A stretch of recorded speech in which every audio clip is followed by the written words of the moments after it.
ಇವತ್ತು ಕುಂದಾಪುರದಲ್ಲಿ ನಮ್ಮ ಮೇಡಮ್ ಮದುವೆ ಇತ್ತು. ಅದಕ್ಕೆ ನಾವು ನಮ್ಮ ಕ್ಲಾಸ್ಮೇಟ್ಸ್ ಎಲ್ಲ 5 ಗಂಟೆಗೆ ಎದ್ದು ರೆಡಿ ಆಗಿದ್ವಿ. ಆದರೆ ಗಾಡಿ ಬರೋದು ಸ್ವಲ್ಪ ಲೇಟ್ ಆಯಿತು. ಅದಾದ್ಮೇಲೆ ದೇವಸ್ಥಾನದಲ್ಲಿ ಗಾಡಿ ಪೂಜೆ ಮಾಡಿಕೊಂಡು 6:30ಗೆ ಕಾಲೇಜ್ ಬಿಟ್ವಿ. ಅಲ್ಲಿಂದ ಸೀದಾ ಫಸ್ಟ್ ನಾವು ಕೊಲ್ಲೂರು ಮೂಕಾಂಬಿಕಾ ದೇವಸ್ಥಾನಕ್ಕೆ ಹೋದ್ವಿ. ದೇವಸ್ಥಾನದಲ್ಲಿ ಫುಲ್ ರಶ್ ಇತ್ತು.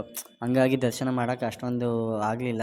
ಹೊರಗಡೆಯಿಂದನೇ ದೇವ್ರನ್ನ ನೋಡಿಕೊಂಡು ಅಲ್ಲೇ ತಿಂಡಿ ಮಾಡಿದ್ವಿ. ತಿಂಡಿ ಮಾಡಿ ಸೀದಾ ಟಿ ಟಿ ಗಾಡೀಲಿ ಫುಲ್ ಎಂಜಾಯ್ ಮಾಡಿಕೊಂಡು ಸೀದಾ ಚೌಟ್ರಿ ಹತ್ರ ಬಂದ್ವಿ.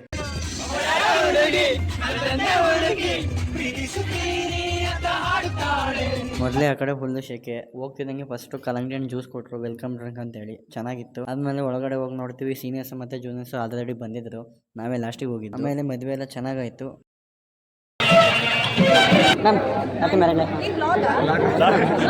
ಊಟ ಸಹ ಚೆನ್ನಾಗಿತ್ತು. ನನಗೆ ತುಂಬ ಡಿಫ್ರೆಂಟ್ ಅನ್ನಿಸ್ತು. ಮದುವೆ ಮುಗಿಸ್ಕೊಂಡು ದುರ್ಗಾ ಪರಮೇಶ್ವರಿ ಮತ್ತು ಆನೆಗುಡ್ಡ ವಿನಾಯಕ ದೇವಸ್ಥಾನಕ್ಕೆ ಹೋಗಿದ್ವಿ. ಅದಾದಮೇಲೆ ಅಲ್ಲಿಂದ ಸೀದಾ ಬೀಚ್ಗೆ ಹೋದ್ವಿ.